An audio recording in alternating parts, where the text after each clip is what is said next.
104 de la administración de Jennifer González, día 93 de la sesión legislativa. En la mañana de hoy estará con nosotros el secretario general del Partido Nuevo Progresista, Jorge Santini, con quien hablaremos dentro de unos minutos. También estará el pasado candidato y expresidente de La Pava, Jesús Manuel Ortiz y González. Y en el tercer turno estará Luis Javier Hernández, portavoz del Senado del Partido Popular Democrático también. Y muchas cosas pasando en el país a pesar de estar en medio de la Semana Mayor. Ya mañana y el viernes serán días de observación y de reflexión. Y voy a hablar en cuanto a eso también, de la salud mental, cómo está comprometida. Hay un reportaje en particular en cuanto a eso. Y siempre me traigo a mis adultos mayores, que es importante porque quizá tienen menos opciones que las que tendrían gente más jóvenes, pero voy para allá ahorita con ustedes, que saben que siempre desde aquí se les defiende y porque son los que me sintonizan mayormente a esta hora, siempre hacemos el programa para ustedes. En el orden de los asuntos, ayer, en horas de la tarde, temprano, trasciende una noticia que fue escalando y se fueron conociendo un poco más de detalles particulares en cuanto a la misma. Y quiero detenerme aquí un momento para explicar ciertas cosas, porque aquí hay al menos dos vertientes de cómo se va a manejar este asunto y la trascendencia y el resultado y la consecuencia inmediata que existe ayer mismo cuando se conoce una agresión sexual, hay que llamarlo como es, donde un policía se conoce que embaraza a una menor de 14 años. Y eso es una agresión sexual en cualquier liga, no lo podemos llamar de otra manera. Por más que usted diga que no tenía conocimiento de la edad de la joven o que no había algún tipo de circunstancia que pudiera excusarlo, esto es una agresión sexual, como está definida en el Código Penal. Y muestra de eso es ese embarazo.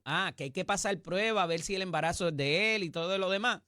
Pero más allá de la vertiente penal, del caso que habrá de haber en tribunales para con esto, hay otra vertiente administrativa. Es muy importante que se tomen decisiones rapidito, porque cuando se trata de agentes del orden público facultados en ley y orden para llevar a cabo arrestos, para llevar a cabo intervenciones, allanamientos y todo lo demás para lo cual está facultado el agente del orden público, y esto no es la policía solamente.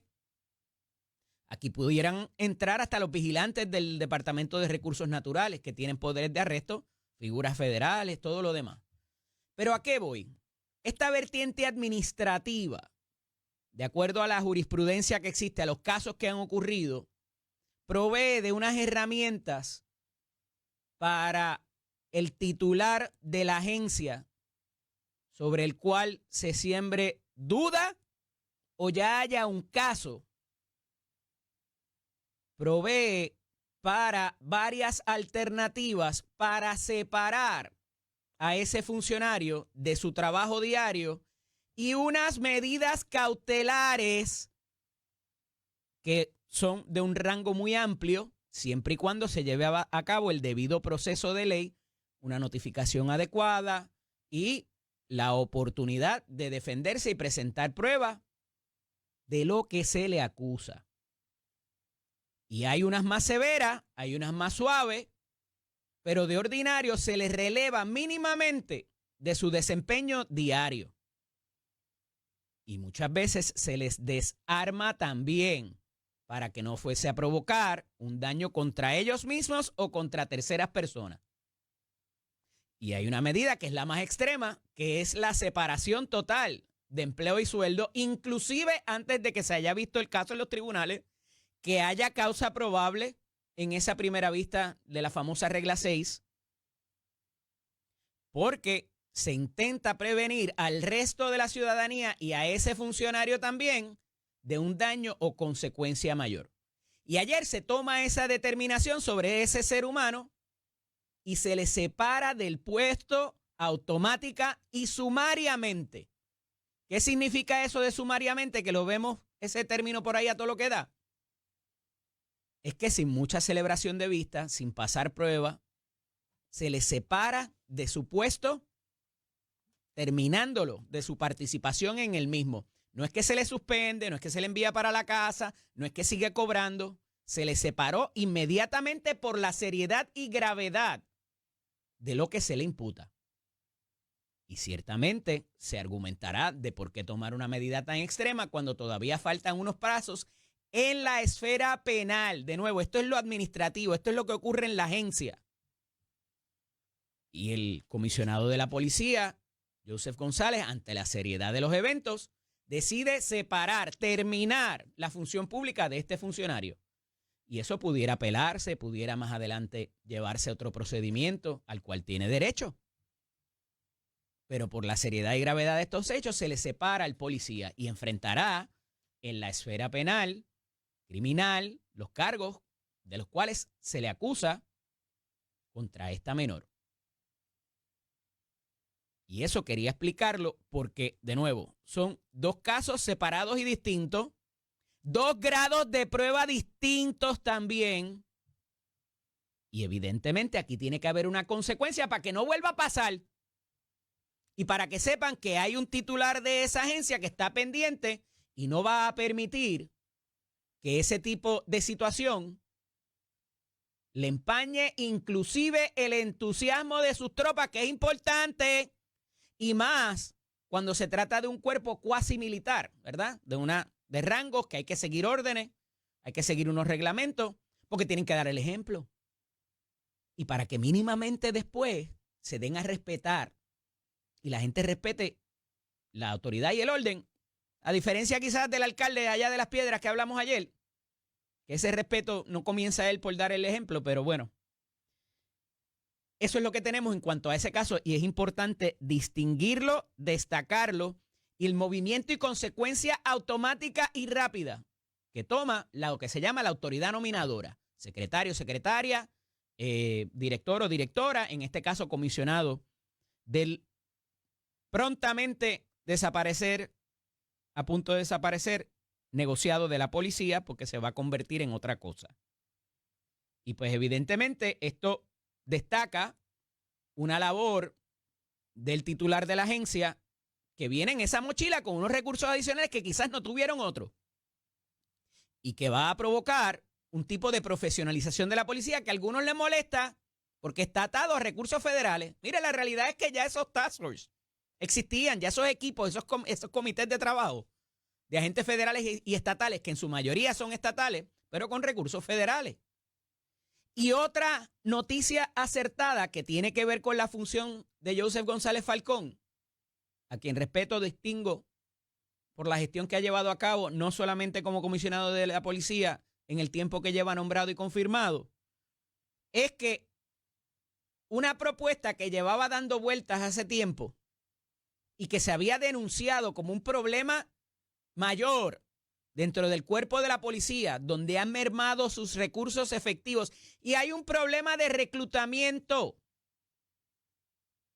y donde tienes un montón también de agentes que están fuera de servicios por diferentes condiciones. Oiga, y ese es el derecho que tiene ese agente, estar por el fondo, estar en otras labores, los que están en la cosa de las escoltas, que hay una división que muchos se quejan en cuanto al costo y gasto de eso, pero la realidad es que esa división existe. Se los asignes a los políticos, a los secretarios o no, ellos van a seguir cobrando. Ah, que no se va a grabar por la cuestión de las horas extras y demás. Eso es otra conversación distinta. Pero ante esas problemáticas que existen para una labor administrativa que tiene que hacerse en la policía de Puerto Rico, porque alguien tiene que entrar los informes a la computadora mínimamente, por mucha inteligencia artificial que haya, alguien tiene que cerciorarse que esos informes, esas estadísticas, esas querellas se entren al sistema, se registren adecuadamente.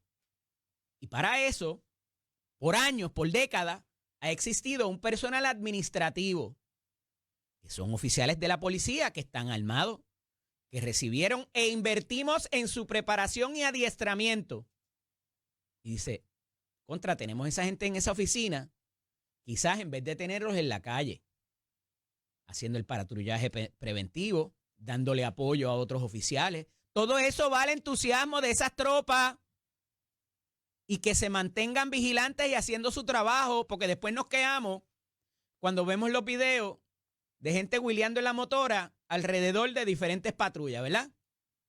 Pues, ¿qué ha propuesto el secretario o comisionado de la policía, Joseph González?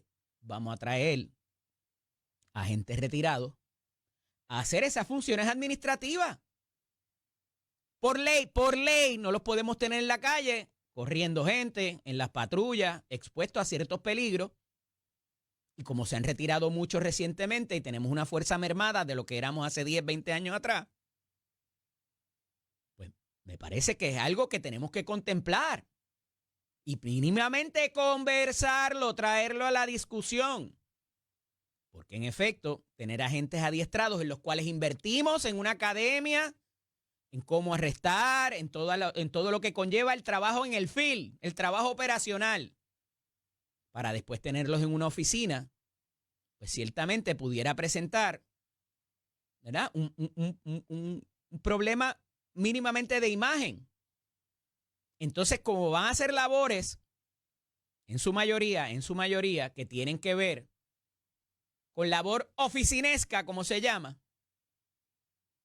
pues vamos a traer a esa gente. Tienen un ingresito adicional ahí. Siempre y cuando no les afecte el retiro, hay que mirar eso también. Y tenemos a los policías adiestrados con la edad y la capacidad, de acuerdo a la ley, para estar en la calle, en los turnos que corresponda. Esto es una medida que pudiera parecerse a lo que estaba tratando de trabajar el presidente pasado de la UPR, que cometió el gran pecado de mínimamente no sentar a todo el mundo y decirle, mira, yo creo que debemos ir por aquí. Y que ya eso se estaba en un borrador para cerrar los recintos o consolidar la labor y las funciones de los recintos. Todo esto va. Y lo contrasto inclusive con la decisión de Luma de cerrar las oficinas. Usted dirá, se volvió loco Eddie López. ¿Qué tiene que ver Luma? ¿Qué tiene que ver la IUPI con la policía? Pues mire, que con una población mermada también, de menos gente, de mayores, adultos mayores también, hay que realizar una reestructuración, una reingeniería. Como un momento dado se hizo en las escuelas, nos gusta el resultado o no. Menos población infantil. Vamos a consolidar esfuerzos para que esos recursos le lleguen a quien los necesita. Parecería básico. Y cuando uno lo lleva a la operación privada de un negocio, y el ejemplo que siempre doy, si tienes una cafetería con 10 o 12 mesas, pero te están llegando nada más que 5 clientes, y tienes, qué sé yo, 4 o 5 personas meseros, pues mire, si te están llegando menos clientes y vas a servir a menos clientes, tienes que reestructurar, porque sigues pagando empleados. Y a lo mejor un área la dedicas para otra cosa o coges un local más pequeño. Todas esas reestructuraciones en los negocios privados hacen sentido. Y cuando uno lo ve del otro lado, que es empresario, más todavía.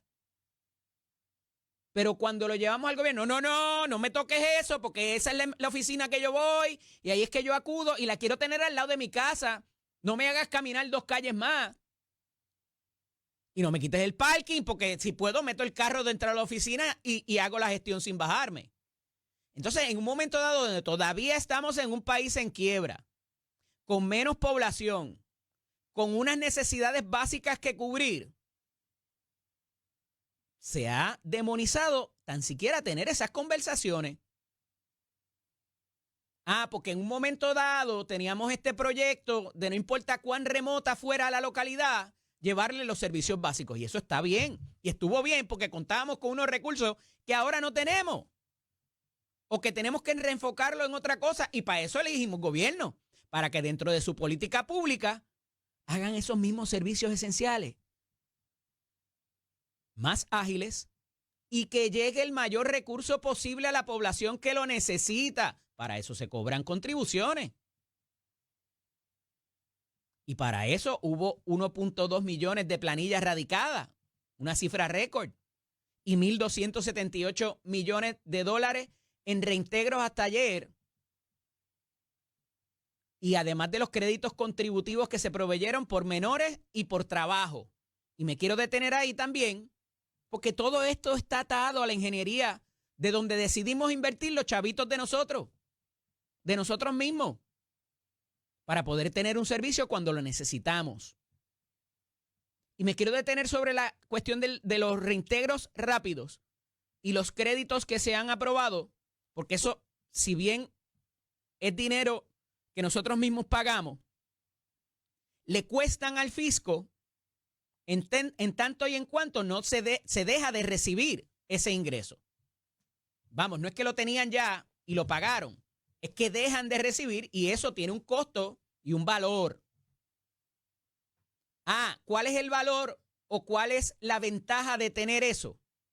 Pues mire, está el propósito de que la gente se inserte en la economía formal, particularmente los jóvenes, esos jóvenes de los que habla el periódico El Vocero hoy, que llevan a cabo el 35%, constituyen el 35% de nuestra fuerza laboral entre 16 y 34 años.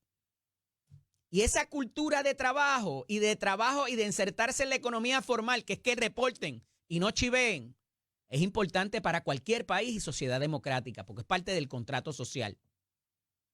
Porque para unos sí y para unos no. Y por eso existen delitos contributivos por no radicar planillas, no radicarlas a tiempo. Pero no me voy a parar ahí.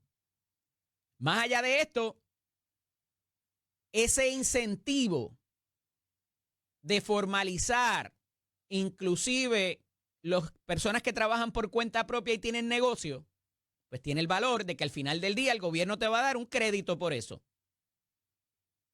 E inclusive la Junta de Supervisión Fiscal vio el valor sobre eso, porque les transparentaba realmente cuánto dinero se está moviendo, más allá de lo que la gente consume, mediante el impuesto a las ventas. Que a veces uno dice, pero ¿y tanto carro de lujo? Y los moles llenos, y las compras por internet. Y entonces cuando vemos las contribuciones sobre ingresos, una de estas cosas no es como las otras. Una es diferente de todas las demás, como decía Plaza Sésamo. Entonces, cuando vemos los efectos, inclusive, y esto se dio después de la pandemia, y me parece que fue acertado el movimiento de política pública para esos propósitos, de fomentar esa transparencia en la realidad de dónde la gente le proviene el dinero que ingresa en sus cuentas, más allá de la ayuda pandémica, del PPP, del PUA y de todo lo demás, que también fueron incentivar ese tipo de función y de desempeño, porque te daban un cheque, pero para eso tú tenías que registrarte en Suri y abrirle una cuenta y te depositaban, pero también veían lo que hay ahí y cómo se movía ese dinero. Por eso es que hay tantos casos ahora abiertos de gente que lo hizo mal y tiene que devolver el dinero. Porque no solamente son los hermanos de Georgie. Hay mucha gente privada, quizás su hermano, su papá, su mamá, que ahora tiene que devolver dinero porque metió su embustito ahí cuando radicó. O no, que metieron un embuste que le hicieron mal, punto. Y tienen que devolverlo porque no le correspondía. Entonces, todo esto lo tenemos que ver de manera conjunta, porque por muchos años no había esa transparencia. Que la tecnología proveyó para eso. Vino a ayudarnos en cuanto a eso. Estipulado. Pero estos créditos no necesariamente van a ser para siempre. Y cuando se está discutiendo al menos 2 reservas, ese fondo de estabilización que hablábamos ayer, así también como las reservas que están nutridas de 1.300 millones, pudieran acabarse prontamente. Si se contempla el recorte de fondos federales, pudiéramos tener un problemita ahí. Y quiero atarlo con otra noticia que tiene que ver con lo contributivo también y no. Porque la Junta de Supervisión Fiscal envía una carta a ciertas agencias y le dice, aguántate ahí. Porque tú tienes unos chavos en esas cuentas que debiste haber solicitado una extensión de tiempo para poderlo utilizar, porque como les vengo rezando todas las mañanas, cuando uno cotiza para fondos federales de ordinario, esas asignaciones Tienen un término de comienzo y un término final, además de todo el rendimiento de cuentas que hay que hacer sobre ello. Y se los digo porque recientemente, cuando se habla de que hay unos recortes federales y que hay que devolver un dinero federal, se trata de que los programas de pandemia tenían una fecha de comienzo y una fecha de final. Y que en buena gestión, algunas agencias, algunos secretarios, secretarias, directores o directoras, debieron haber sometido una documentación porque conocían o debían conocer que ese término estaba por concluir. Y la Junta de Supervisión Fiscal marca entre noviembre y diciembre del 2024 lo que debió haberse hecho. Pero estábamos a lo mejor demasiado entretenidos con las primarias y con la elección general. Y marca al Departamento de Justicia con 11.629.000. Al negociado de la policía con 14.759.000. A bomberos. ¿Cuánto es la cifra de bomberos? 1.420.000.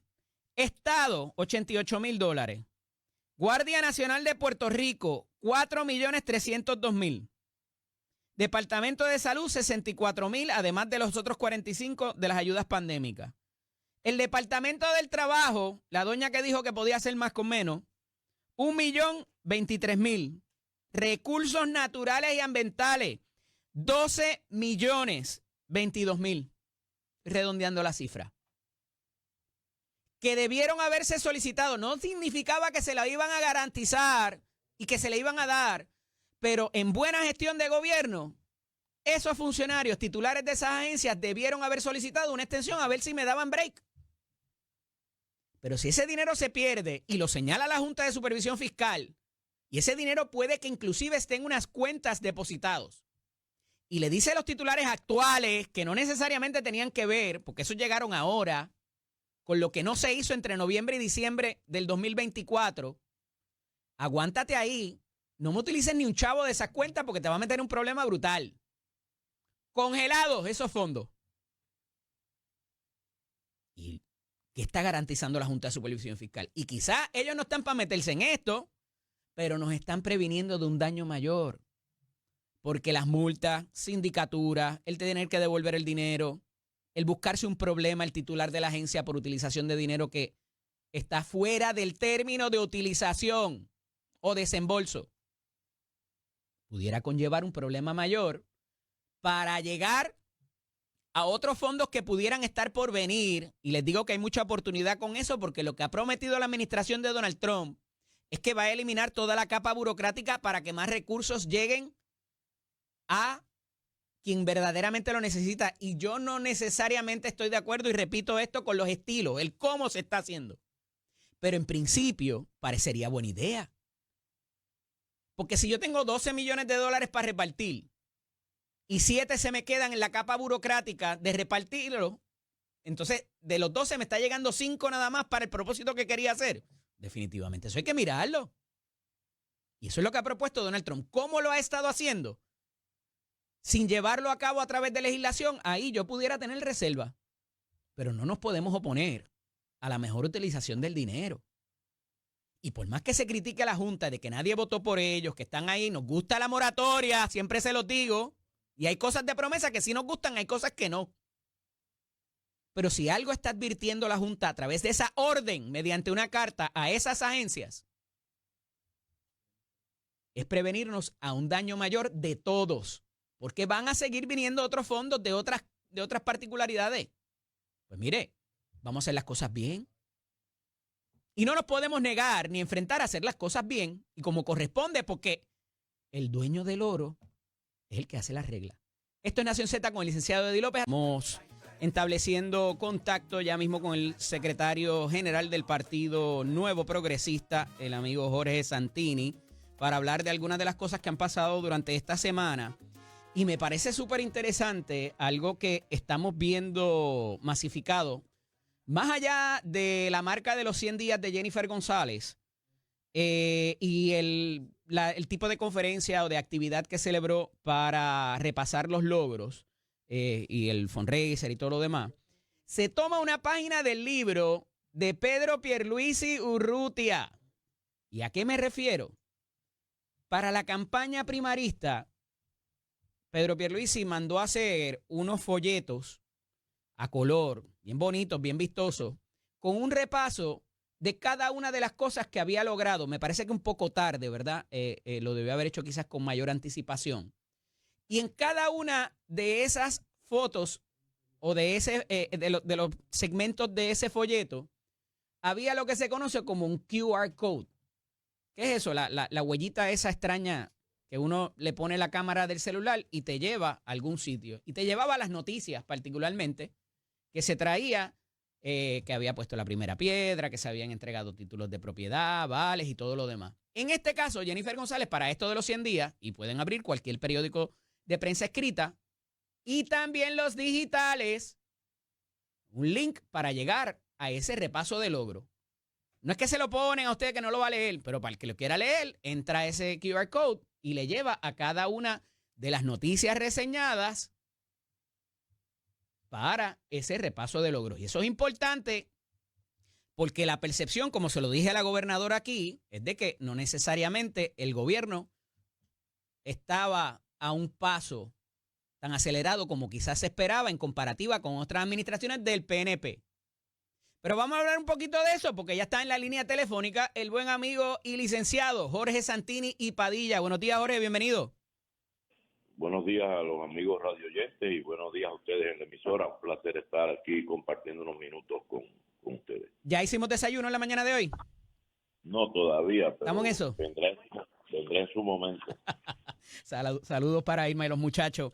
Jorge, he venido hablando acerca de este tipo de manejar la percepción, que no lo vimos quizás al principio de la administración, pero de cierto tiempo para acá y ejemplificado por lo que vemos en prensa escrita y digital del QR Code para accesar a los logros de la gobernadora. Y fue un error quizás la tardanza de eso cuando lo hizo Pedro Pierluisi.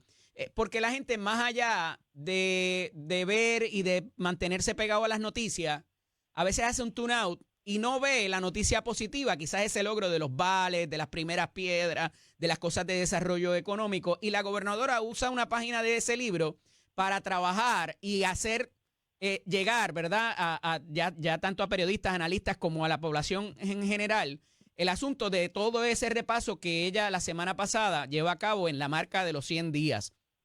Eso sí. Es un ejercicio de percepción pública que quizás en los tiempos cuando tú estabas en la alcaldía no había esa tecnología y había que hacerlo públicamente, ya sea una conferencia de prensa, alguna campaña, folleto y todo lo demás. ¿Cómo ves este ejercicio en este momento, en este tiempo particular? Bueno, yo primero aclaro que estás hablando con un cromañón tecnológico, porque le puede preguntar a Yolanda que nos conectó que yo soy un poco lento, pero ciertamente ha habido mucho cambio desde que yo entré bien activo en la política y luego salgo en el 2013. Ciertamente es importante utilizar esos medios de la manera más adecuada para que la gente se informe. ¿Para los jóvenes o para los adultos mayores como yo y como tú? Sí, porque yo, la juventud y mucha gente de mi edad, muchos de más edad que yo y de menos, utilizan, se adaptan. Yo soy he sido un poco más retraído en eso, pero debo decirte que ciertamente cualquier gobernante o cualquier político tiene que llevar a cabo el ejercicio adecuado para informar al pueblo de lo que se está haciendo, de lo que está sucediendo, de los servicios que se están dando, etcétera, etcétera. Me parece que la gobernadora lo ha hecho, pero cuando mencionas la técnica y el uso de ese tipo de páginas, quizás eso llegó en otro momento. Yo, que he seguido de cerca y estoy inmerso en la administración de Jennifer González, te puedo dar fe que es mucho el trabajo que se ha venido realizando y hay muchas cosas que no se mencionan que están dentro de, por ejemplo, cuando tú hablas de que se radicó tal proyecto o se hizo tal medida o se aprobó tal medida, dentro de ese bosquejo hay 20 subtítulos, porque las medidas no se aprueban porque yo le escribí se aprobó o las ayudas no se dan los programas no arrancan así, hay un trabajo realizado. Además de Y disipar eso, cualquier obstáculo o gente que no esté de acuerdo, ¿no? O desacuerdo en cuanto a las claro, medidas. porque en cuanto a las medidas hay muchas otras cosas más, porque todo lo que se presenta lleva, que es lo que estás hablando tú ahora, un proceso, y puede que hasta los mismos que vamos a estar a favor tengamos primero algún tipo de no de oposición, pero de desacuerdo o de diferencia. O sea, es un proceso. A mí no me cabe duda, y te lo digo honestamente, yo sé que aquí han estado jugando con que cuántas radicaste, cuántas radicó menos, cuántas radicó más. De hecho, la oposición política, después que se jactó desde el primer día, yo creo que ella desde antes de tomar posesión ya le estaban jugando cuánto había hecho, cuánto no.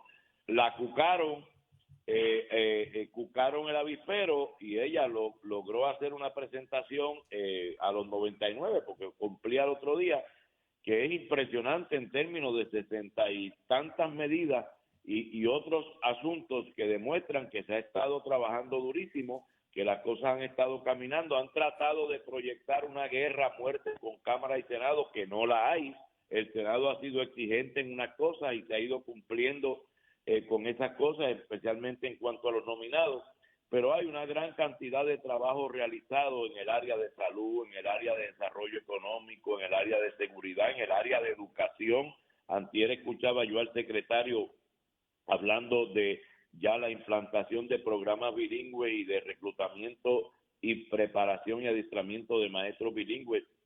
Dicho sea de paso, ahora que hablo de educación, también muchas veces esperamos que el gobernante sea el que diga hecho esto, hecho lo otro, para medir si hizo o no. Sin embargo, cuando te vas a ver a los jefes de agencia, notas que el jefe de agencia de DACO, por ejemplo, que esa joven Valerie Rodríguez es un dínamo de trabajo, está en la calle ejerciendo las funciones de DACO, estableciendo iniciativas, el de educación, el del mismo de recursos naturales. Y eso tú no lo sumas cuando lo menciona el jefe de agencia como tal. Sí. El pueblo no se acostumbra a adjudicárselo, a sumárselo a la gobernadora cuando son asuntos bajo su dirección. Y aquellos que la cucaron, entonces el mismo día de sus 100 días presentaban 5 medidas raquíticas, se dedicaron a estar todos los domingos, usaban a este muchacho que ha corrido una vez y ha perdido 60, mentira, ha corrido 2 veces y ha perdido, el secretario del partido, que me da pena porque un muchacho joven que como ha cogido 2 pelas, pues parece que el partido le dijo, pues para que te mantenga en el partido, toma la bolsa de piedra y todos los domingos trata de romper una ventana. Yo vi a una periodista del medio muy conocida que participa en un programa de televisión Pelotadura diciéndole, en mi componente periodístico no vamos a perder un centavo con ustedes, ni un segundo, ni vamos a participar de ese jueguito de todos los domingos, una bobería, cuando no tienen nada que decir bueno que ellos hayan hecho, pues tratando de atacar. Y yo creo que ese día, porque ahora lo critican, primero era que no había nada, cuando baja la gobernadora con ese catálogo de gestiones hechas, entonces ¿por qué hizo eso? ¿Por qué no lo hizo? Pero en cuanto a lo que tú estás diciendo, ciertamente yo, que vuelvo y te digo que soy de la prehistoria tecnológica, me parece que es importante utilizar esos medios y utilizarlos bien para que el pueblo se entere y lo vea, porque si no escuchamos al que se para a decir lo que quiera, a veces sin información y sin la verdad en la mano, y eso pues no debe ser. Jorge, si bien tu rol es político, en términos como secretario de partido, todos estos asuntos de gobierno inciden en el aspecto político y la gobernadora Claro, inclusive ya ha dicho que va a ser la candidata para el 2028, adelantó eso dentro de ese repaso de logros, al punto que los legisladores del PIB dijeron esto es el gobierno más corto de la historia porque ya ella está en campaña para la próxima y no bien ha comenzado la gestión de gobierno. ¿Cuánto daño bueno, pudiera hacer abrirse ya como candidata, dado de que hemos tenido gobernadores y gobernadoras cada 4 años y no necesariamente de los 8 que les permite el pues, Estado de pues, Derecho?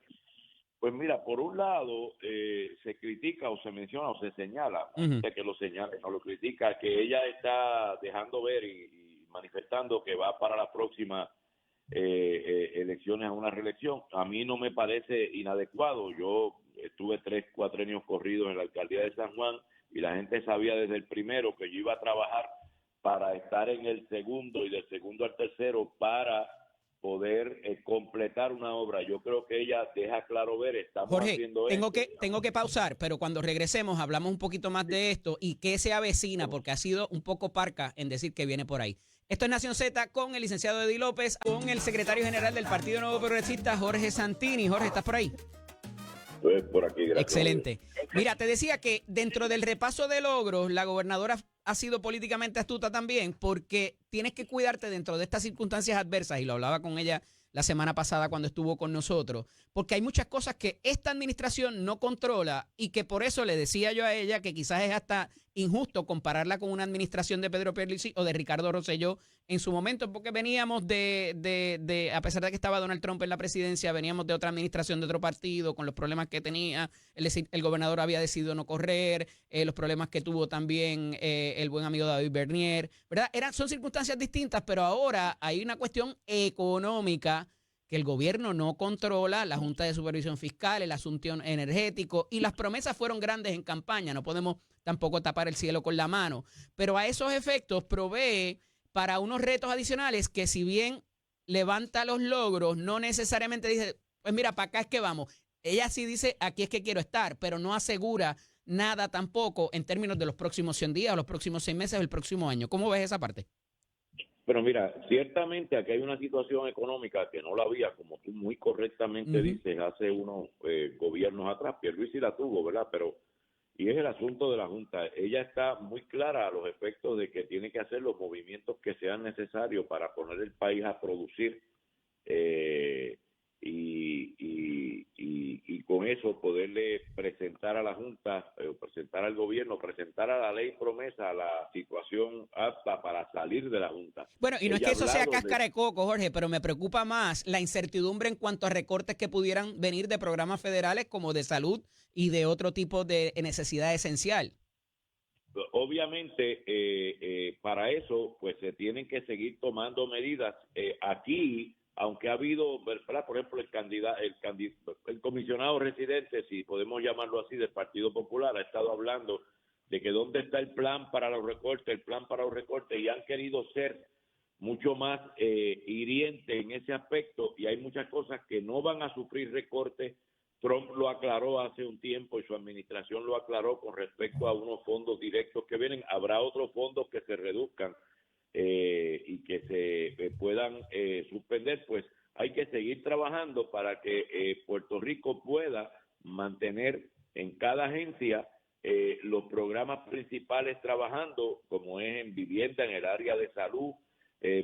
Hubo unos recortes de unos fondos que eran unos fondos para el COVID, pero eran fondos que en realidad estaban pasados de tiempo. Desgraciadamente, las pasadas administraciones, incluyendo la inmediatamente anterior, tuvieron, por las razones que sea, una lentitud garrafal en cuanto a la utilización y obligación de fondos que nos costó ahora, bueno, nos viene costando hace tiempo, y ahora es que algunos de esos fondos puedan dejar de estar disponibles. Yo mismo pensé que iba a haber mucho más velocidad en ese machete a los fondos, y no ha sido así. Me parece que ella se está moviendo aquí y en Estados Unidos para que eso no ocurra, pero sí ha habido movimiento en el área de salud, educación, en el área de energía, que tanto se quejan porque se mencionó el asunto de Luma y de la salida de Luma. El pueblo sensato y el pueblo claro, el que no va a la diatriba y a las sandeces de política, saben que aunque esa es la promesa y ese es el curso a seguir, tú no puedes llegar y apagar el switch de Luma. Vete hoy, firma el contrato, me cueste o no me cueste los millones, porque más allá de los millones, si mañana tú le terminas el contrato a Luma y Luma recoge sus bártulos y se va a la luz, ¿quién la va a prender? La gente con antorcha, claro, como en la época de los cavernícolas, no. Lo que pasa es que cosas hay que verlas. En gobierno tú te puedes preparar para muchas cosas, pero cuando ante la incertidumbre, mira cómo van los mercados, y no es que eso vaya a pasar, y yo batallo eso todo el tiempo, como sabes, y dicen que es que yo defiendo a Donald Trump, no me gustan sus estilos muchas veces, pero la realidad es que aquí hay una gran oportunidad. Y Jorge, hace unos años el presidente Kennedy hablaba de la palabra crisis, y que en el idioma chino se compone de 2 caracteres, y uno significa riesgo y el otro oportunidad. Y lo que ha dicho la administración de Donald Trump es llegar recursos a las poblaciones que más lo necesitan, eliminando la capa burocrática. Y aquí hay una gran oportunidad, inclusive para los alcaldes, de allegarse más dinero. y eliminar esas capas burocráticas. Entonces, no necesariamente todo es malo, pero como no sabemos cómo vaya a quedar esa propuesta legislativa del recorte de si va a ser 1.500 millones o 2.000 millones, trillones en español, evidentemente causa preocupación de por dónde pudiera partir eso. Ya vemos como fondos BOCA de estos de justicia, de ayuda a las víctimas, los fondos de AMSCA también para la salud mental, ya han sido recortados o se propone un recorte en cuanto a ellos que no se va a recibir. Y evidentemente eso te disloca cualquier política pública, cualquier plan de gobierno que tú tengas, sea la agencia que menos personal maneje. Pero sin embargo, fíjate que tú has dicho algo que bueno que tú lo mencionas, ¿verdad? Porque estás en el lado de los medios y uno tiene que entonces abrirse espacio a través de la oportunidad. Por ejemplo, en Puerto Rico, que tenemos que allegar recursos a los bolsillos más desventajados, que son obviamente áreas municipales más lejos, aunque lo hay también en el área metropolitana, a llegar recursos. Hay algo bien importante, ella lo ha mencionado, el asunto de promover de manera masiva el restablecimiento de la manufactura, que conlleva varias cosas. Conlleva la inversión de infraestructura, inversión privada para establecer fábricas y manufacturas que en Puerto Rico no existe o dejó de existir hace tiempo, la capacitación de personal y empleomanía, el empleo de esas personas y el acceso a un ingreso digno y adecuado. Hay que ver esa oportunidad y yo creo que dentro de los movimientos a nivel de la nación, que entiendo correctamente lo que tú dices cuando analizas el movimiento de Trump, pues yo creo que es una oportunidad para que nosotros abramos camino a sembrar aquí la semilla del desarrollo económico y de la creación de empleo, que hace años por el mantengo, y lo está diciendo un estadista, se nos olvidó promover y esforzarnos. Y esas son las cosas que nos van a ayudar a salir de una vez y por todas de la justa. Pero me parece que hay oportunidad y esa oportunidad hay que aprovecharla. Jorge, el día que te nominaron como secretario, tuvimos oportunidad de compartir y te lo expresé a ti, se lo dije a la gobernadora, que me parecía acertado en la situación en que está el PNP, inclusive por lo que está ocurriendo en las agencias. Esta guerra primarista se tiene que acabar. Le están avergonzando a los nominados, a la gobernadora, con propios documentos de las mismas agencias que los están filtrando PNP. Eso no es, ya está trabajando con esas situaciones y que dejen las rencillas de pasar guaguas de sonido diciendo que se van y la gente colocándose en puestos ellos mismos por haber colaborado con la campaña de la gobernadora. ¿Estás trabajando con esa situación ya? Bueno, en todos los ciclos electorales viene, cuando ha habido primarias en un partido que luego gana, siempre hay un grupo que refleja un resentimiento y una molestia. Todo eso se tiene que acabar. Yo estoy centrado y empezamos mucho más duro de la semana que viene en adelante.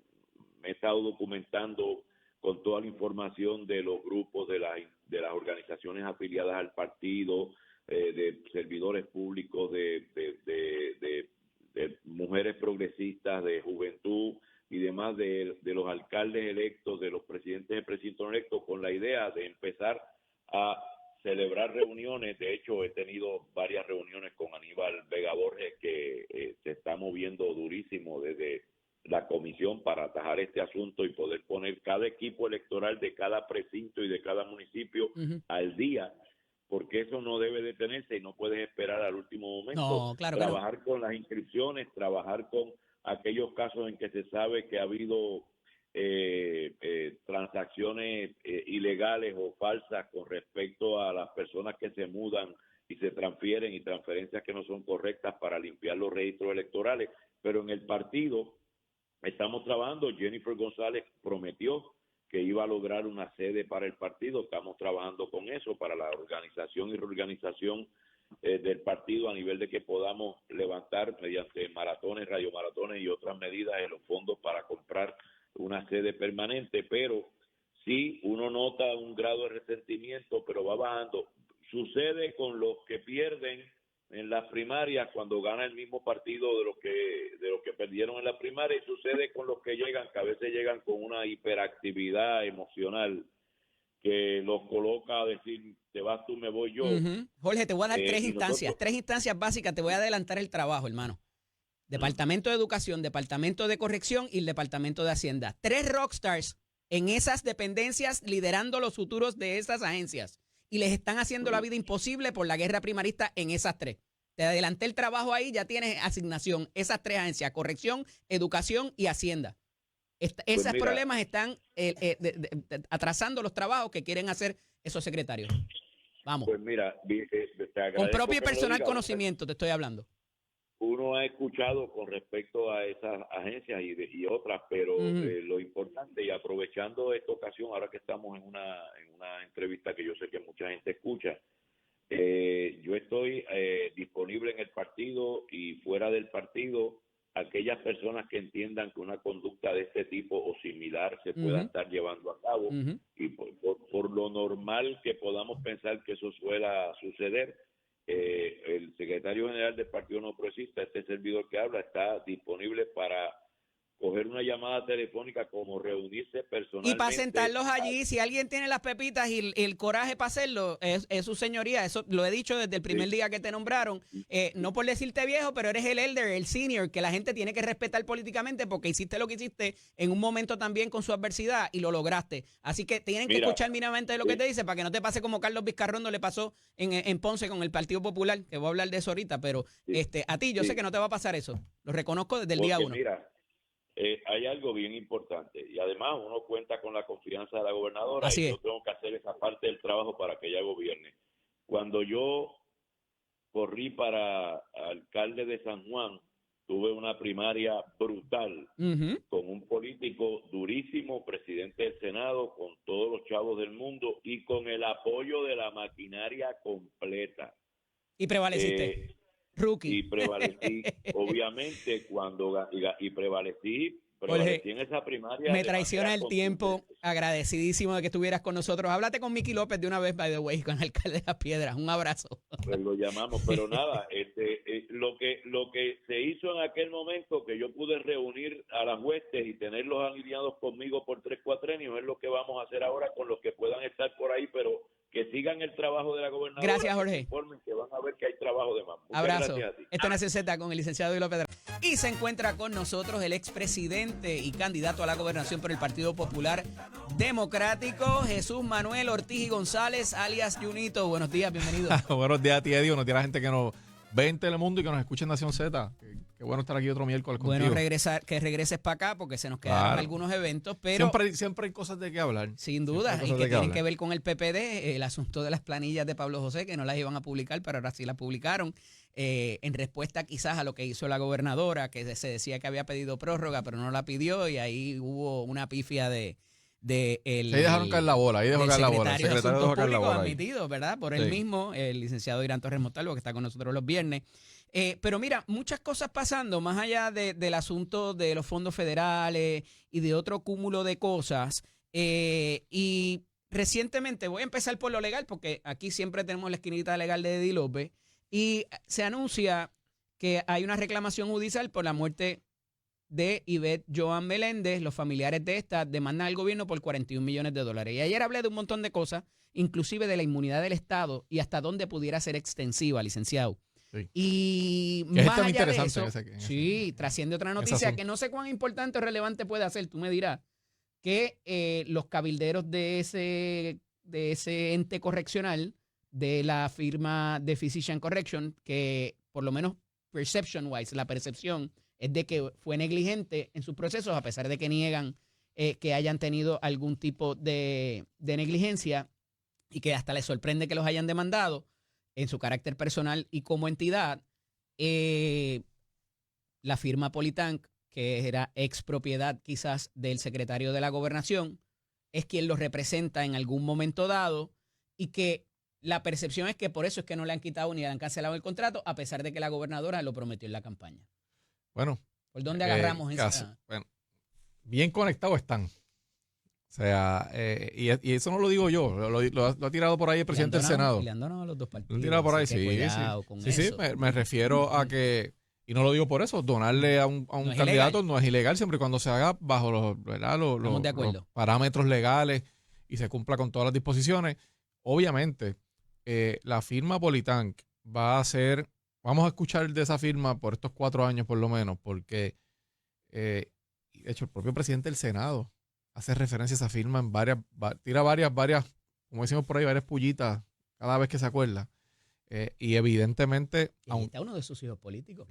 Aunque sí, creo que es quien adquiere la firma luego de que sale el secretario de la Gobernación. Pero para los que no conozcan, esa firma es una firma que era propiedad del hoy secretario de la Gobernación.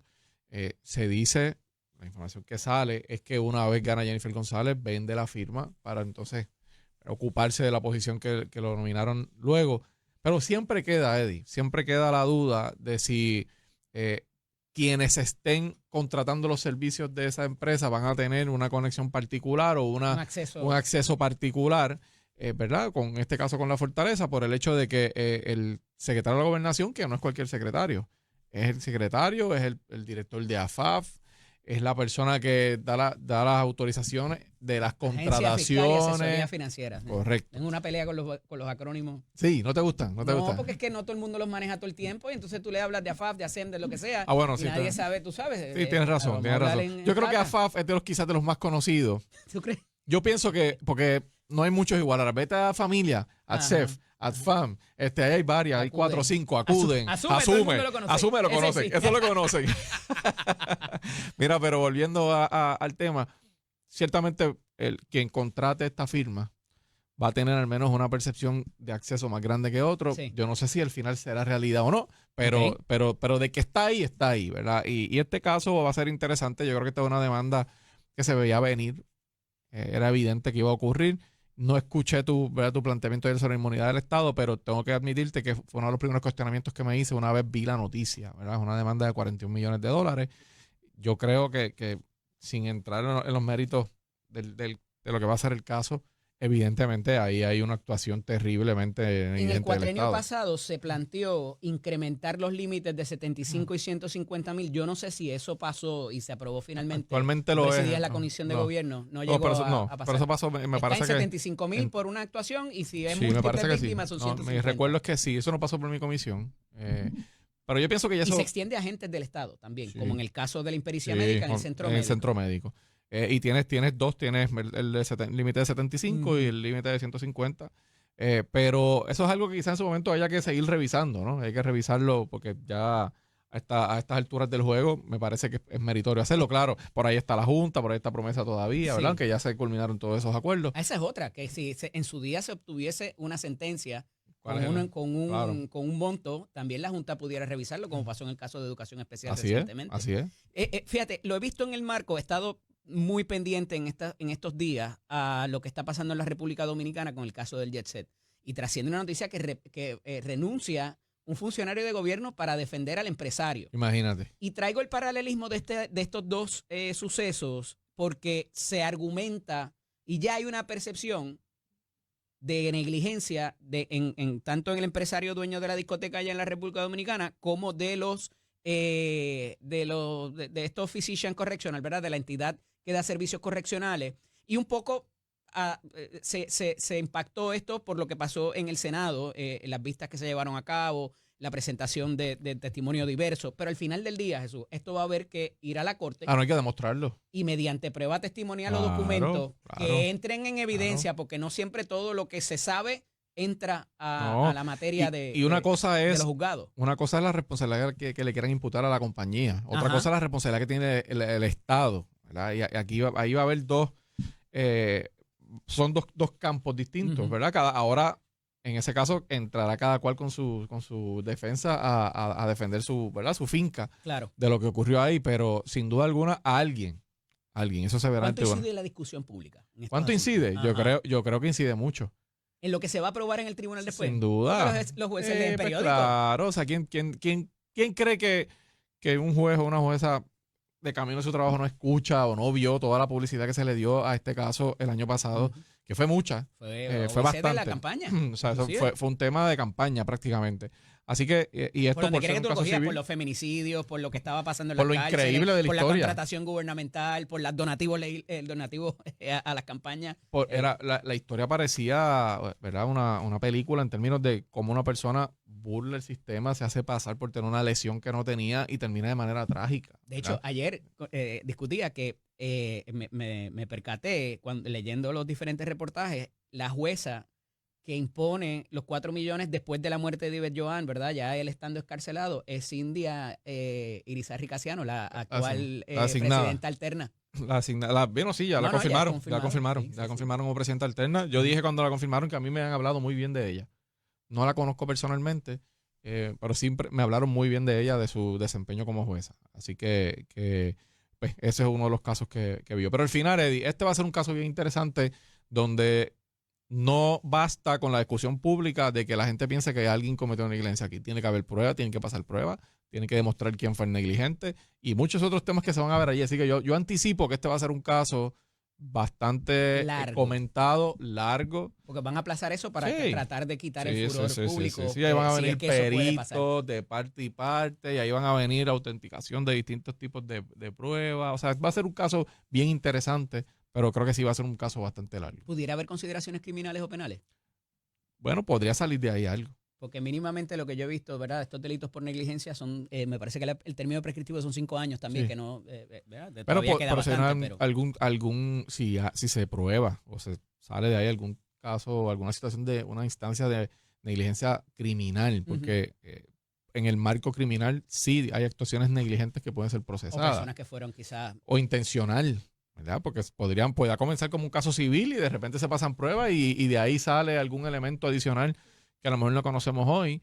Así que por eso te digo, ese caso va a ser bien interesante, va a ser un caso, los estudiantes de Derecho y los que les interesa el tema deben estar bien pendientes. ¿Deben venir los federales también a poner orden como en otras instancias? Esa es la percepción generalizada. Bueno, siempre el gobierno tiene que demostrar lo contrario. Como 4 personas que trabajaban en el SESCO por borrar multas que tú dices es fraude pero utilizaron sistemas de computadora, alteraron registros vehiculares, comercio interestatal, utilizaron teléfonos, WhatsApp para pasarse la información de cuánto le iban a pagar. Automáticamente, ahí se configura. Los gestores ¿verdad? Y ya esto no es alegación, ya hay acuerdos de culpabilidad a esos efectos.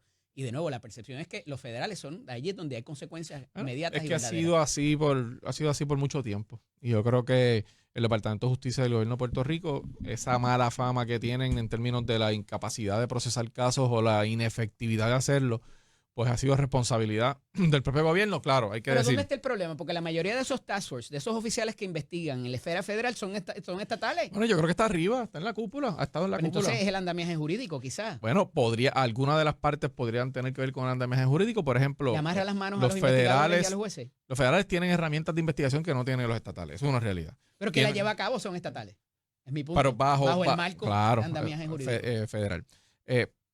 Recursos que no tienen los estatales, también los tienen. Permitir la grabación de que se ha hablado tanto de ese es el principal, yo creo. Obviamente. Se debería contemplar eso, porque cada vez que hemos querido trastocar recientemente la Constitución, se forma el pleple de Yo tengo mis reservas sobre eso, porque me parece que nuestra Constitución obviamente es una Constitución avanzada, mucho más avanzada que la de los Estados Unidos. Aunque no ha habido más mucho nueva, más joven, porque no se ha querido tocar nunca, ni no para se ha querido la fianza, tocar. ni Pero para... precisamente las constituciones se hacen difícil de enmendar precisamente para eso, porque no las estén trastocando todos los cuatrenios. ¿Tú te imaginas que se pudiera con una sola legislación cambiar la Constitución? Pues aquí tendríamos una Constitución nueva. La última enmienda, porque necesita ratificación de los Estados Unidos, de la Constitución, tomó creo que 106 años, siempre me corrige Kenneth McClintock en eso, y era para que no se pudieran autolegislar beneficios. Si era para abajo, para quitarse, lo podían hacer inmediatamente. Pero para añadirse es prospectivo para la próxima pero eso tiene una razón de ser, obviamente. 106 años. ¿Quién pudiera ponerse? Imagínate, eso tiene una razón de ser, ¿no? Y si vamos a los Estados Unidos, tiene que haber una votación en los estados, y tiene que haber ratificación. O sea, es un proceso bien extenso y complicado intencionalmente. Y aquí para algunas cosas habría que tenerte una consulta plebiscitaria. Algunas cosas sí. Tendría que tener un referéndum. Tendrías que aprobarlo con una cantidad. Sí. Pero tienes, lo importante que la gente sepa es que tiene su razón de ser. Las constituciones se hacen para que perduren, ¿verdad? Y obviamente de tiempo en tiempo hay que evaluarla y hay que hacer cambios, claro, la ley suprema. Hay cambios que hay que hacer, pero conlleva unos procesos que lo hacen más difícil que la aprobación de una ley regular, y eso tiene su razón de ser. Así que veremos a ver qué pasa en ese caso, pero ciertamente va a ser un caso interesante. Yo creo que el gobierno, y aquí mucha gente va a tener que dar explicaciones. ¿Quién tiene responsabilidad? Pues lo veremos en el caso.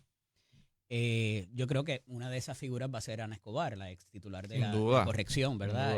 Porque no que ella participara, pero en un momento dado pudo haber tomado unas medidas preventivas que parece que no tomó. Bueno, y ahí va a tener que pasar supervisores, ahí van a tener que pasar oficiales, va a tener que pasar posiblemente ¿Médicos? el personal de salud, que principalmente van a tener que dar unas explicaciones que al principio se comenzaron a dar el año pasado. Yo creo que eso quedó medio, ¿verdad? En medio de la campaña. También es difícil tú poder hacer una investigación sensata y justa en medio de una campaña donde estás tratando en ese momento de una primaria. Sí. O sea que incluso gente del mismo partido, del PNP, buscaba hacerle daño a la administración Pierluisi. La primaria. Esos fueron los dos temas. Mira, en otras notas, ante esta incertidumbre que estamos trabajando de recortes de fondos federales y todo lo demás que se ha dicho, se decide contratar a una firma de cabilderos en los Estados Unidos, muy allegada también al secretario de la Gobernación, por lo que se ha dicho, no me consta. Pero se levanta de que estamos pagándole $600,000. ¿Cuánto pudiéramos dejar de ingresar en fondos federales si no se hace ese cabildeo, se contrata a la gente adecuada y se hace bien? Y esta gente parece que tienen acceso a los republicanos, que son los que están ahora mandando. ¿Te parece una cantidad excesiva? Bueno, no he visto el contrato, lo que uno ve es la nota periodística. Del monto. Pero estos contratos usualmente no son contratos pequeños. Esa gente no cobran 100 pesos la hora. No cobran 100 pesos la hora. O sea, son contratos grandes, son contratos... Es lo que se paga aquí en el gobierno para un abogado que tenga más de 5 años de experiencia. Exactamente. Así que a mí no me suena raro el monto. No te hiere la retina y el tímpano. Bueno, uno preferiría que se inviertan en otra cosa, sin duda alguna, pero tampoco, pero uno no puede ser mezquino. Tampoco uno no puede pensar... Ese acceso cuesta. Cuesta. Es la realidad. Ese acceso aquí cuesta. Y allá. Aquí y allá. Y le cuesta...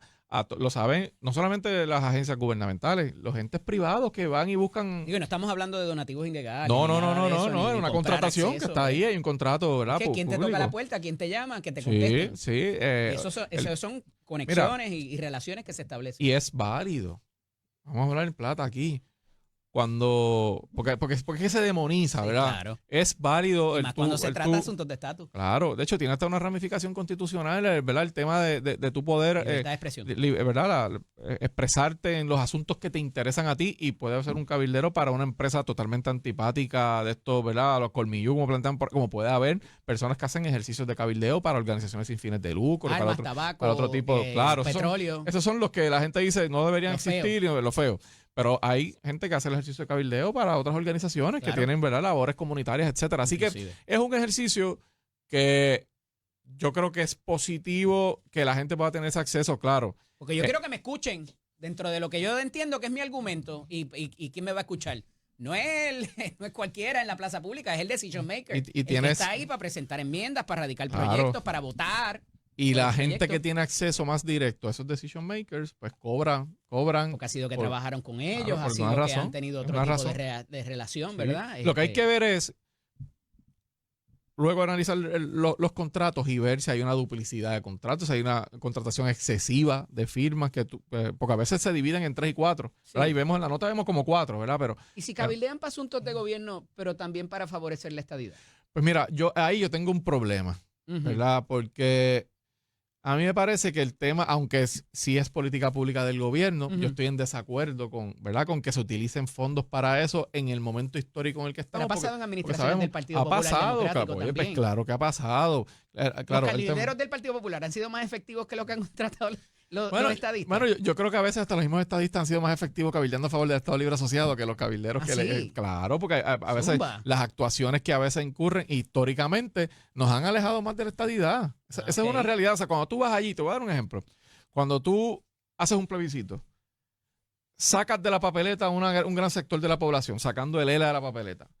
Y entonces llegas allí, legislas para que no se cuenten las papeletas en blanco, para que no esté el Estado Libre Asociado, para que se vaya amoldando esa consulta a las opciones que a ti te convienen. Y de repente eso parece llegas allí, democrático. Bueno, llegas allí con un papel y dices, tenemos 60%. Y cuando tú ves el documento, el congresista dice, wow, Puerto Rico tiene 60%. Luego que sale ese cabildero, entra a un Estado librista y le dice, bueno, miren esto. Hay 150,000 o 200,000 papeletas en blanco, no aceptaron el Estado Libre Asociado. Si suman las papeletas en blanco, ese por ciento baja a menos de 50, 47. Sí. El congresista te dice, oye, pero esto no me lo dijeron a mí. Pues ese tipo de actitud que viene ocurriendo desde el 2012, aquí, de sacar a ELA la papeleta y de tratar de inflar los números, yo creo que redunda en contra del propio argumento de ellos porque es antidemocrático, ¿verdad? Y en ese sentido... Antiamericano. Claro que sí. Tú puedes tener... O sea, un país me refiero a Estados Unidos, donde tú puedes tienes derecho a llegar a un sitio y quemar la bandera allí, expresarte. Entonces, te pueden pasar otras cosas. Bueno, ahora hay que ver ahora qué ocurre, ¿verdad? Pero históricamente, de repente los congresistas... Sí, no, de repente en el tren de Aragua te acusan de conocer a Chencho, del tren de Aragua, y caes ahí, te hacen un... ese país y esos congresistas ven este tipo de conducta como conductas antidemocráticas. Y yo creo que en el pasado le ha hecho daño a la propia causa de la estadidad. Además, añadirle la situación económica, añadir el tema de María, la mala utilización de los fondos, los gobiernos del PNP, porque desde el 2017 lo que tenemos con gobiernos del PNP, que han utilizado mal fondos, que ha habido casos de corrupción, pues allá... Eso aleja también, obviamente. Pues, por supuesto, así que han sido... Pero eso pasa en los estados también, no es exclusivo de los territorios ni de Puerto Rico. Claro, pero los estados no están pidiendo ser estados nuevamente. Y lo hemos hablado en privado y lo he dicho públicamente, yo creo que la transición del Estado Libre Asociado que se contempló como un elemento transicional, era para transicionar hacia la estadidad. Yo lo he dicho y es lo que favorezco en un momento dado. El problema que yo tengo muchas veces es que por fanatismo ideológico, Jesús, hemos querido patear el hamburger que nos podemos comer ahora en búsqueda del filete miñón o del tomahawk que nos queremos comer más adelante, ¿verdad? Poniéndolo en términos peyorativos o de alguna manera hacer una alegoría, ¿no? Pero al final del día, el cómo tú llegas allá es importante, porque te puede cerrar la puerta a alguien que quizás pueda simpatizar a la causa que tú vives cuando hablamos del trato que nos han dado históricamente, que está matizado o ejemplificado o quizás ahí enmarcado en los casos insulares, los famosos casos insulares que se cubre hoy en otro artículo del periódico Nuevo Día y me parece interesante.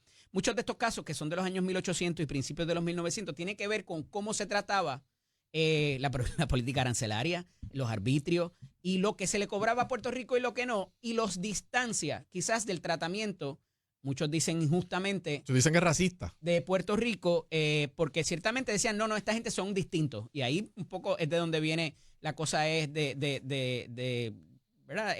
Somos pero no somos, ¿no?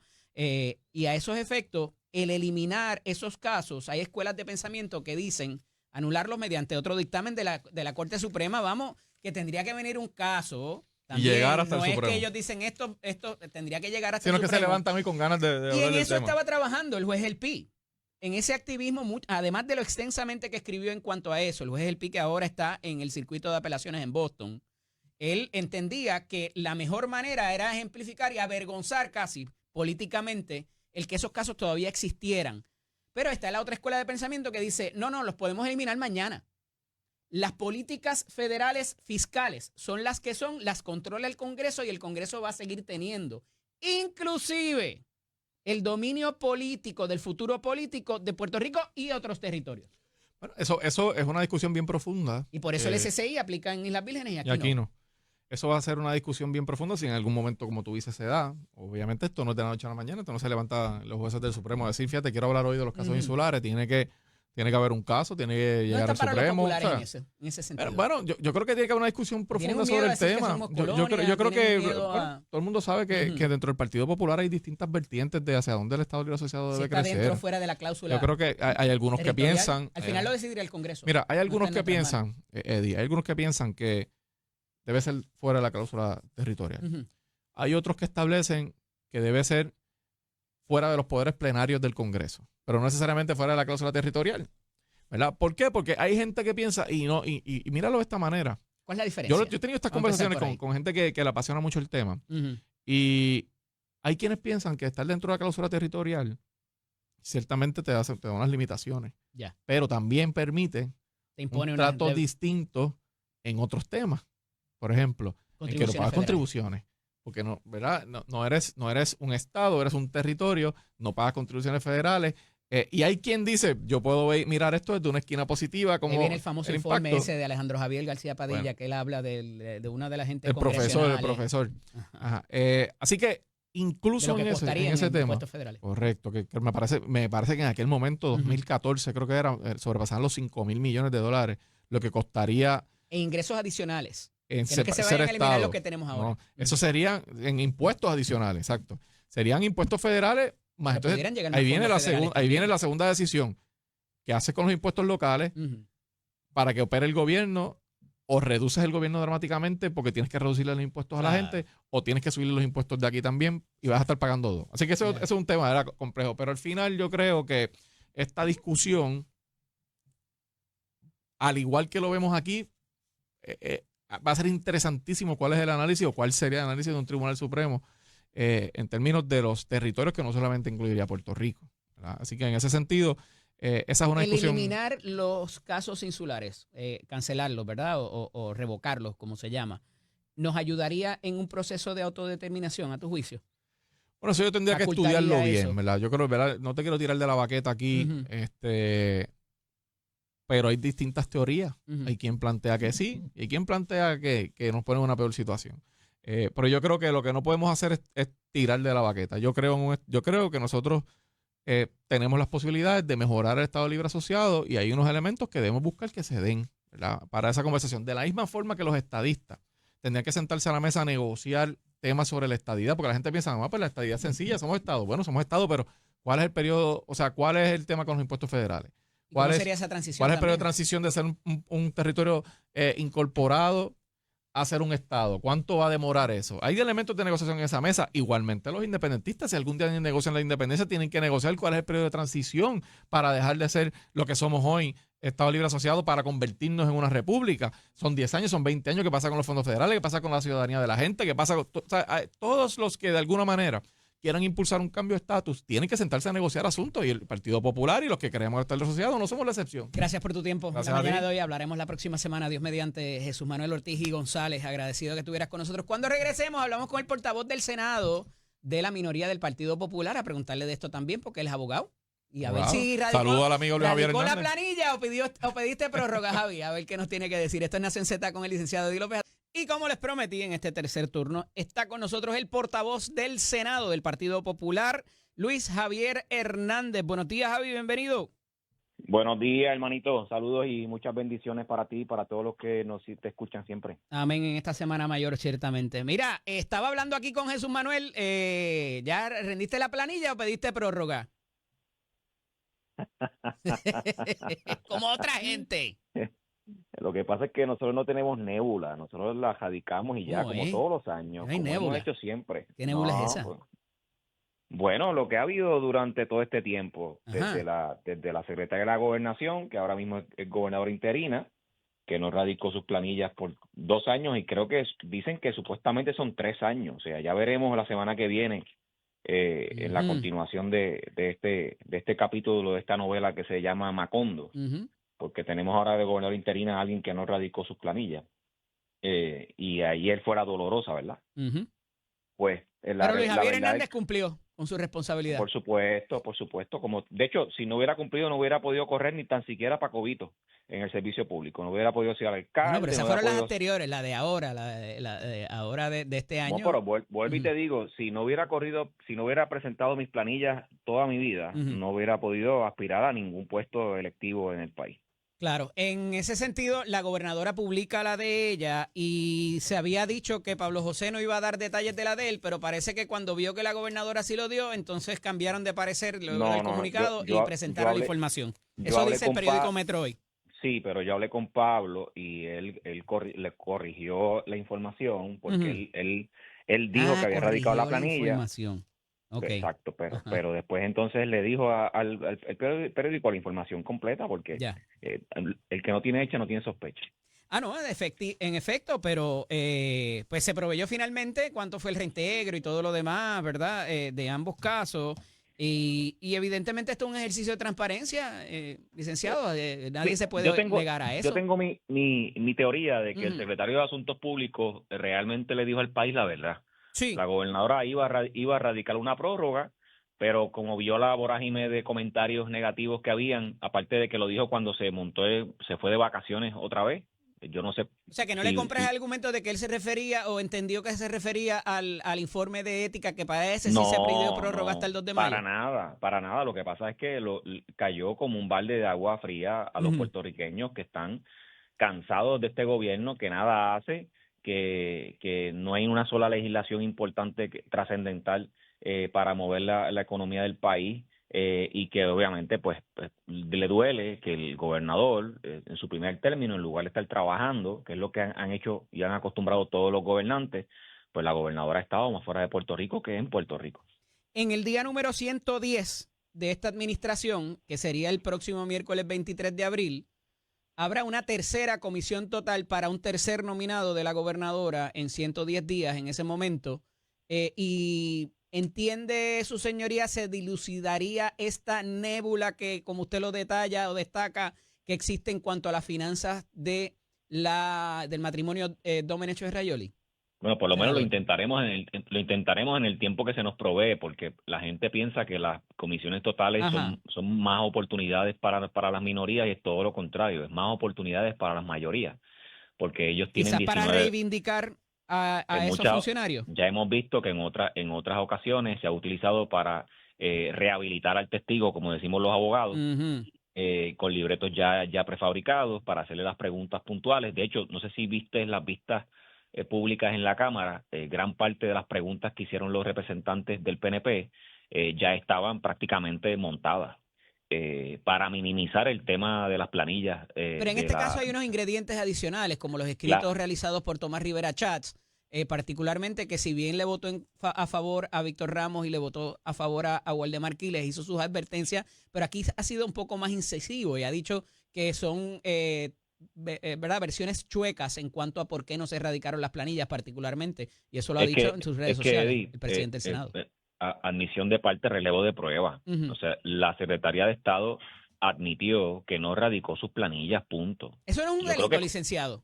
Bueno, claro. Porque aquí he dicho a Roberto Roena, a Eddie Miró, al comediante Luis Raúl, que en paz descanse, a Luis Francisco Ojeda, a todos se les procesó en un momento dado. Y yo buscando la historia, a el gobernador Alejandro García Padilla nominó a una persona para superintendente de la policía que tenía un problema con sus planillas, y el PNP barrió el piso con Alejandro, y de hecho tuvo que retirarse. Tolen, era que se llamaba aquel... Sí, Tuller creo que era que se llamaba. Tuvo que retirar la nominación. Y de hecho, esa es mi recomendación a la Secretaría de Estado. O sea, ¿por qué continuar empujando una nominación que primero que crea un mal precedente y segundo le hace un daño terrible a la gobernadora? ¿Me está hablando el senador o me está hablando el político ahora? No le estoy hablando las dos cosas. ¿O el puertorriqueño?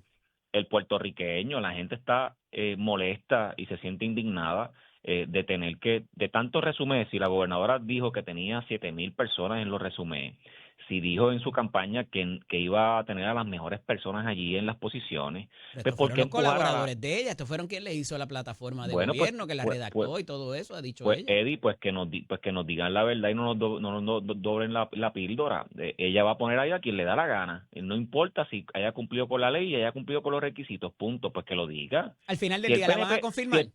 Bueno, a eso voy. Si el PNP, esa es la gente que quiere tener dirigiendo agencias, pues es su problema. 4 años pasan rápido y el país le pasa factura y se acabó. Fueron las planillas del año 21-22, la del 25 pidió prórroga y el informe de ética tampoco se ha presentado, tiene hasta el 2 de mayo para presentarlo. Es que, mira, las razones... Entonces parece que hay un asunto ahí financiero. Ahí vamos. Si malo es el no haberla radicado, peor es la justificación. Primero, al principio le echó la culpa al contable. Ella es abogada de profesión, ella no es cualquier persona, abogada, y qué abogada, o sea, ella tuvo una práctica muy activa en Puerto Rico, en el apelativo, en el superior, en el supremo. No es malo, Eddie, pero si tú eres un conocedor del derecho, pues deberías tener, ¿verdad?, un poco de mayor conocimiento y capacidad para tomar ese tipo de decisión y saber que la responsabilidad de cumplir con la ley no es del contable, es tuya. Punto. Eso es lo primero. Lo segundo, hay evidencia suficiente que desmiente el testimonio de que ella, pues, posiblemente no radicó las planillas porque como trabajó solamente en Washington y no trabajó en Puerto Rico, hay evidencia de que trabajó bastante en Puerto Rico. Así que yo creo que la teoría ¿A base de qué, senador? Primero a base de su propio testimonio, cuando ella reconoció que habían unas retenciones que se habían enviado a Hacienda. Si habían unas retenciones, ¿qué significa, compañero? ¿Sí hubo retenciones? ¿Hubo ingresos? Pues por supuesto. Pero parece haber unas facturas también que pudieran ser interesantes. Pues hay facturas, hay comparecencias. Y si bien hay alguna parte ahí que viene la confidencialidad, y más cuando se trata de no necesariamente de gobierno, sino de entes privados como lo es el Colegio de Médicos. Si se está cuestionando al final del día. Pero esa factura del Colegio Médico las tenemos. Esas facturas del Colegio Médico las tenemos. Y hay otras evidencias de sus comparecencias a otros foros. Así que de que trabajó. Sí. Así que la teoría de que ella pensaba que no tenía que radicar porque no había trabajado, eso es descabellado. Senador, voy a pausar. Cuando regresemos hablamos un poquito del Partido Popular también, a ver qué está pasando con los reglamentos. Del glorioso Partido Popular Democrático. Esto es Nación Z con el licenciado Eddie López. Continuamos dialogando con el portavoz en el Senado de la minoría del Partido Popular Democrático, Luis Javier Hernández. Javi, estamos por acá. ¿Estás ahí? Aquí estamos. Ok. Te decía que quería hablar del famoso y glorioso Partido Popular, como su señoría lo describe, en proceso de una refundación. El último reglamento se hizo hace menos de, 3 años, como mucho, y estuvo su señoría a la cabeza de ese esfuerzo. ¿Cuánto pudiera variar? Y no sé si estás integrado a ese esfuerzo también, de lo que está haciendo. ¿A quién se le designó primero que nada a hacer un nuevo reglamento? A mi compañero alcalde Cristian Cortés, con el que he tenido varias conversaciones. Okay. Y de hecho, ya he participado de 2 de las reuniones que se han tenido. La primera fue con los jóvenes, con la Juventud Popular, y la otra fue con los servidores públicos en Ponce. Muy buenas las reuniones. Se están desarrollando mesas de trabajo para trabajar y modificar el reglamento y atemperarlo a los nuevos. ¿Qué hay que modificar ahí, senador? ¿Qué requiere de atención inmediata? ¿Y por qué no se hizo en la versión que usted preparó? Quizás. Bueno, lo que pasa es que tú sabes que nosotros tuvimos una jornada grande de reuniones, y eso no lo trabajé solamente yo, un grupo de trabajo que estuvo desarrollándolo, y tuvimos las mismas conversaciones con los mismos grupos. Lo que pasa es que, pues, obviamente, los tiempos cambian. La lectura de la elección del 2024 pues nos obliga a modificar algunas cosas, hacerlas más fáciles, menos burocráticas, más cercanas al pueblo. Uh-huh. En este caso, yo creo que lo que más se está buscando es que el partido sea más dinámico. Sabes que se creó una participación mucho más amplia en ese momento, ¿verdad? Porque era la petición del pueblo popular. Se crearon diferentes organizaciones, grupos, se amplió la base participativa de la gente en los municipios, que eso en aquel momento estaba bien, y ahora, pues lo que yo he estado escuchando... ¿Y ahora esa participación no está bien? No, pero ahí es que voy. Hay que acabar con esa gente, hay que volar los encantos. No, todo lo contrario, lo que yo he escuchado es otra cosa, pero hay que integrar unos grupos que quieren participar más activamente. Hay que añadirle más. Sí, pero no es en el aspecto burocrático, es en el aspecto participativo del día a día. Y yo creo que vamos a salir muy bien de ese proceso. Sí, pero en la toma de decisiones, senador, lo que criticaba en un momento dado alguna figura es que para tomar una decisión tenías que consultar a 40, 50 personas, y eso impedía la agilidad de que el partido se moviera a hacer ciertas cosas que eran necesarias. Pero eso, fíjate, ¿en qué línea está usted ahí? Vamos a empezar por ahí. Pero eso no son temas que no se han discutido en las mesas de trabajo.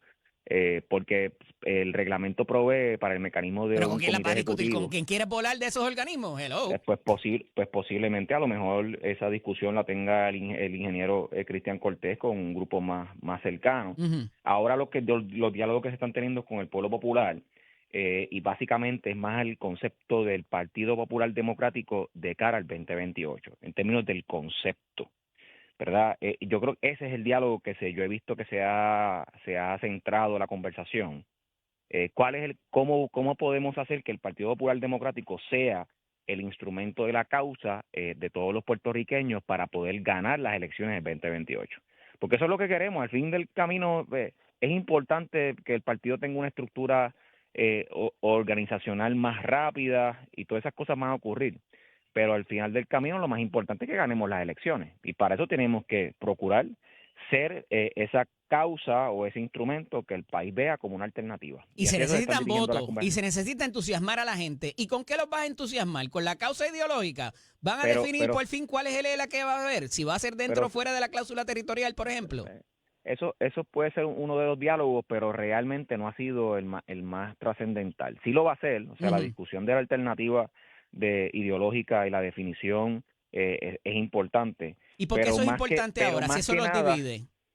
Sí, pero es que tú me estás llevando hacia ese camino, pero yo quiero irme por la autopista, tú te quieres ir por la Piquiña, pero por la autopista son las causas. Que llegué a Villalba el otro día, pero me fui por allá por el... Pero tú decides si Entré por Ciales. Tú decides si me escuchas a mí o te vas por Ciales. Debiste haberte ido, porque si me hubieras escuchado las causas, te ibas por la autopista. Lo que yo he escuchado en los diálogos es que la gente quiere que el partido que nuevamente sea el partido de las causas importantes de los puertorriqueños, el empleo, la seguridad, la educación. Esos han sido los diálogos que yo he escuchado de los jóvenes y los servidores públicos, y tengo que decirte que el entusiasmo que existe desde que Pablo José asumió la presidencia del partido, pues ha sido bien positivo. De hecho, hoy se anuncia una recaudación de fondos histórica. El partido está teniendo unas actividades muy buenas. Estuve en una actividad de Pablo José recientemente, muy concurrida, la medalla Luis Muñoz Marín. La actividad de lanzamiento de Pablo fue muy buena también. El recaudar dinero no es malo, no es el diablo, no es pecado. Bueno, pero es que sin dinero o depende de quién lo haga. Mira el ejemplo. Pablo, hoy anunció Manuel Calderón que de los 240 y pico mil dólares que se levantaron, ninguno fue por donativo anónimo.